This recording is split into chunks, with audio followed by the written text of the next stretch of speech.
welcome to the Back Brief, folks. I'm Rod Rodriguez, and this has been a hell of a week, hasn't it? Like, it's been a hell of a, hell of a year, it's crazy. The Capitol building, COVID is still happening. A lot of us forgot. COVID is still a thing, so it's still killing thousands of people, hundreds of thousands worldwide. And democracy in our country is in question. Although some might argue that, it's freedom fighters versus the establishment. But it's funny, I heard the same argument when I was in Iraq back in 2003, but that's a discussion for another day. Today, my guest is Connecting Vets reporter, Abbie Bennett. Abbie, thank you for being on the show. Thank you for having me, Rod. So what is going on here? We just talked about COVID. You just did a story on Connecting Vets about COVID, warp speed, the VA. Catch us up. Let us, remind us what the hell else is going on other than impeachment, the 25th Amendment, and the president. Sure. And there is a lot. The news is full to bursting with what is happening, in the Capitol and in the DC region. And of course, that is very, very important. But there's lots of other news happening as well and stuff that we should be paying attention to. Chief amongst those is the fact that COVID is surging worse than it ever has been before. And that is reflected at the VA in the network of Veterans Affairs hospitals across the country. The VA is recording its highest levels of active COVID cases across the whole pandemic. I mean, we're seeing 20,000 patients actively sick with the virus. So not just people who have it and test positive, but people who are actively sick. And that is much, much higher than it has been in the past. And it's been creeping up since December. We saw a little bit of a lull, but after the holidays, we've seen sort of an explosion. And that's, at the same time that we're trying to roll out a vaccine. And VA has, done a really, really great job starting to vaccinate its staff because VA has hundreds of thousands of staff, including lots and lots of medical staff. So they're definitely prioritizing them and they're getting started on veterans. We saw our first veteran vaccinated back in December, a female World War II veteran. And so they're starting with folks who are most at risk. But recently we did publish a story about Operation Warp Speed. I got a hold of an internal memo at VA that sort of showed that Operation Warp Speed, which is the big sort of public-private partnership in charge of vaccine allotment in the United States government, had denied VA a request for additional doses of the vaccine. And what that means is every week, VA and other hospitals across the country get shipments of the vaccine, and they get shipments with a number that's determined by Operation Warp Speed. It's based on a lot of factors. It's based on need. It's also based on your capability to handle that much vaccine, because as we know, these early vaccines require really, really intense refrigeration. And, they have to be reconstituted, at least the Pfizer vaccine. So you've got to have folks who know how to do that. But what's happening right now is that VA actually has the capability to be handling a lot more vaccine than it's receiving. So the hospitals within the VA system could be vaccinating a lot more people and they could be handling a lot more vaccine, but they're not getting it. And from my understanding and talking with VA staff, that's not because these companies aren't making enough. It's because VA just isn't being given enough of it. And that's through Operation Warp Speed, folks. And so what this internal memo said was that, it was an email to other, VA healthcare leaders saying, hey, I know you guys have come up with these great plans to vaccinate and to increase your productivity for vaccination, but Operation Warp Speed denied our request for more vaccines. And they said, we hope to know more about our future allotments, hopefully later this week. But as of, on Monday, they had been denied, a request for more than they had been receiving previously. So VA is still getting vaccine. It's not that they're not getting any. They're just not getting as much as they could be handling. And they've been requesting more and haven't been getting it.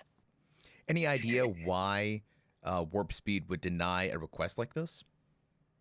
That's a really, really tough question. And, I reached out to VA and to the White House, who are partners in Operation Warp Speed. Obviously, it's DOD, it's CDC, it's Health and Human Services.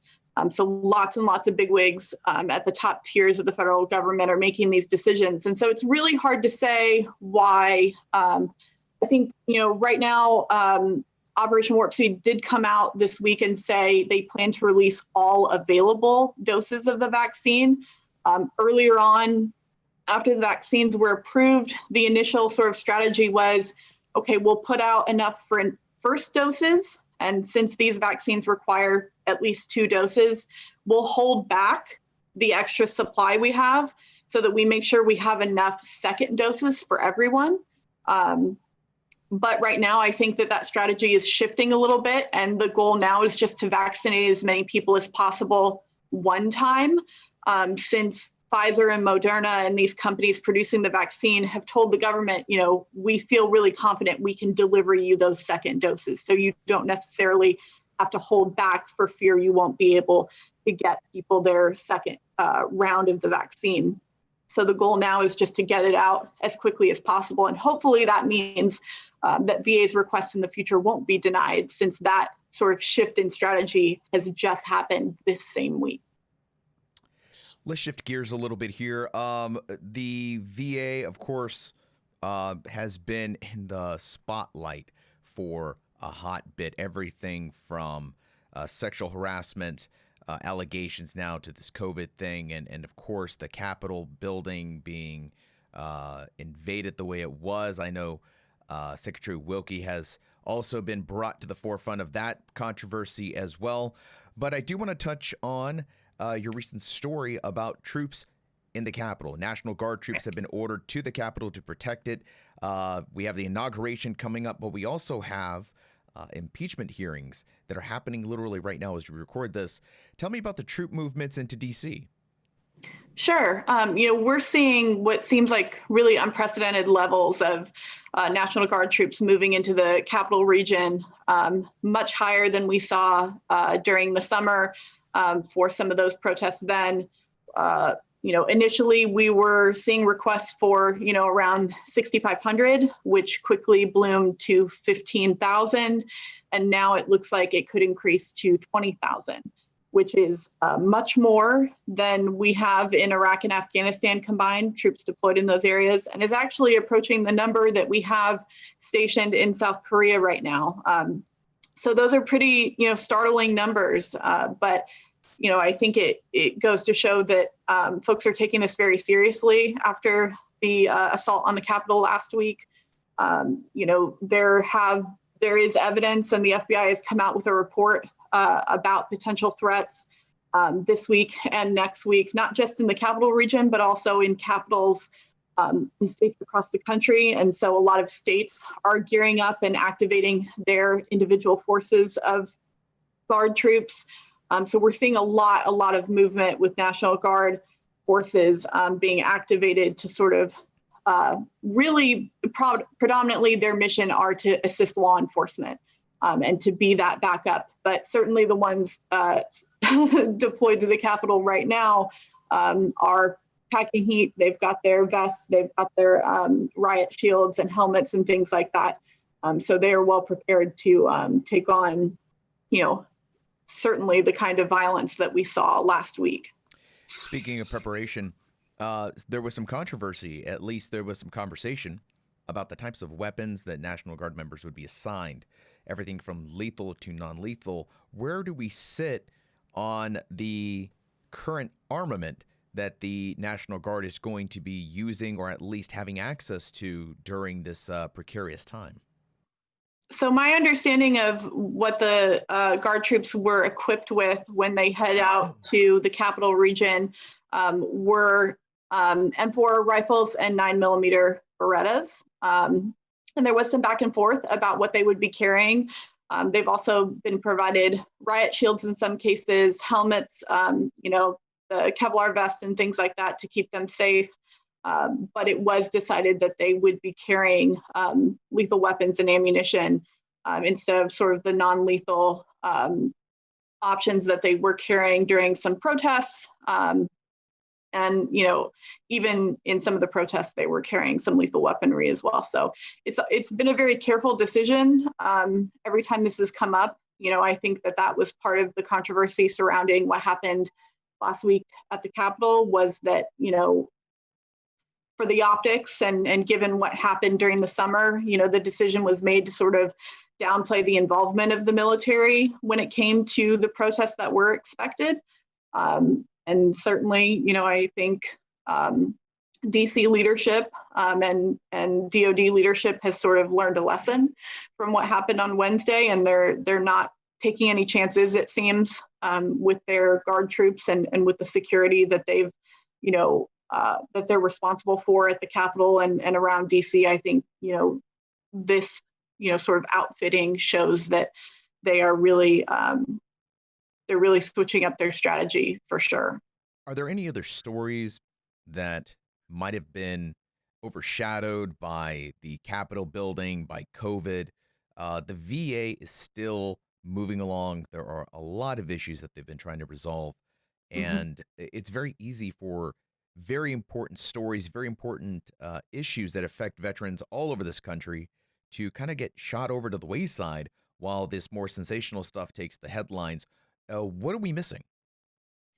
That's definitely true. And that's always true anytime anything takes over the news cycle. Certainly what has happened in the Capital Region is very important, and we should be paying attention to it.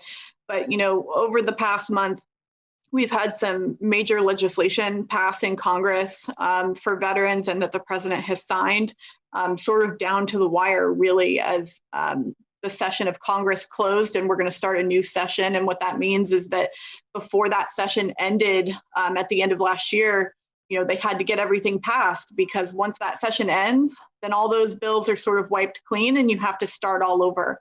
And so down to the wire, they did pass some legislation, a lot of stuff really focused on mental health improvements at VA, things to improve women veterans care, to get rid of copays for Native veterans at VA, something that's been a really long time coming. Some GI Bill improvements. I mean, really big packages of legislation that include lots and lots and lots of bits and pieces that come together for these really, sort of monumental collective changes. Things to help veterans who have been victims of medical malpractice at VA.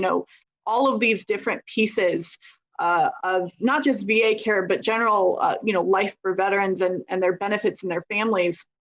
And so those things have happened, sort of been pushed into the background by, politics outside of actual legislating. And, obviously what has happened in the Capital Region and with the presidency and things like that. But, for things like that, Connecting Vets is really great. We are still following those stories all along. You can still find those stories and breakdowns of those bills and what they will mean for you and for your family and things like that. So those are really, really important pieces that we try and keep track of, even though we have a lot of other craziness going on in the world. Abbie, thank you so much for explaining this COVID thing, the Capital Region's National Guard troop movements, and of course, there is a lot more going on in the world with VA, with your benefits, with the Department of Defense in general. Folks, let's not forget that business didn't just come to a grinding halt. It is still a work day for the rest of the military, for the rest of the Department of Defense. Abbie, where can we find out more about what you're doing and the stories that you're working on?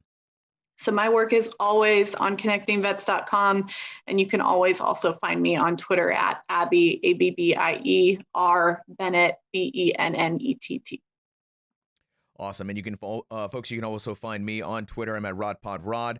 And this is the Back Brief. You can find us on wherever you listen to podcasts. We're on Apple Podcasts, Stitcher, Spotify, the whole 9 yards. So, yeah, thanks, Abbie, so much for covering these wonderful stories. Abbie, thank you so much for covering these stories. And you can find more at connectingvets.com. Thank you so much. All right, folks. I'll see you guys at the next episode.